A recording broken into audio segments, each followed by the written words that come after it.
వర్గాన్ని అభివృద్ధి చేయండి. ఆ గణేష్ లేకపోతే ఇంకొకళ్ళు ఎందుకు అటువంటి మీ ఊర్లో ఎవరో సత్యనారాయణ. సత్యనారాయణ గారి దగ్గరికెళ్ళమంటాడు. అంటే ఏంటో ఇది ఈ పరిపాలన నాకు అర్థం కావట్లా. 29,000 ఓట్ల మెజారిటీతో గెలిచిన ఎమ్మెల్యే గారు, ఇప్పుడు మాకు కొంచెం వేరే అనుమానాలొస్తా ఉన్నాయి. కానీ మీరు డైనమిక్‌గా పని చేయండి పామర్‌ని. నేను 5 సంవత్సరాలు పనిచేశాను. ఒకవేళ నేను చేయలేని పనులుంటే మీరు చేయండి. ఒకవేళ నేను చేయకపోతే నాకు ఆ శిక్ష ఆల్రెడీ పడిపోయింది. ఇప్పుడు నాకు ఆల్రెడీ నేను రోడ్డెయలేదు. ఓకే. రోడ్డెయలేదు కాబట్టే పోనీ నన్ను ప్రజలు పక్కన పెట్టారనుకుందాం. మీరు ఆ రోడ్డెయండి. సత్యనారాయణ ఏత్తాడా? గణేష్ ఏత్తాడా? శివరాం ఏత్తాడా? ఇంకెవరు కోడిముక్కలు ఇంకెవరో ఉన్నారు. చిన్నబాబు ఏత్తాడా? పెదబాబు ఏత్తాడు. ఈ పెదబాబులు, చిన్నబాబుల పరిపాలన ఏంటో ఒకసారి ఈ పామర్‌లో నాకేం అర్థం కావట్లేదు.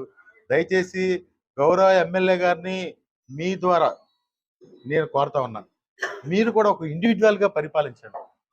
ఒక ఇండివిడ్యువల్‌గా ఈ పామరు నియోజకవర్గంలో వచ్చినటువంటి సమస్యల్ని మీరందరూ మీరు మీరు పరిష్కరిస్తే మీ ఓట్లేసిన ప్రజలందరూ పామరు నియోజకవర్గ ప్రజలుగా మేము కూడా చాలా సంతోషిస్తాం. ప్రతిపక్ష పార్టీ నుంచి కూడా మీకు మంచి మద్దతుని మీ పరిపాలన చేయడం కోసం మంచి మద్దతు మేమందరం కూడా తెలియజేసి మీరు చేసే ప్రతి అభివృద్ధి కార్యక్రమానికి మేము అండగా ఉంటామని చెప్పి ఈ సందర్భంగా మనవి చేస్తా ఉన్నాను. అదేవిధంగా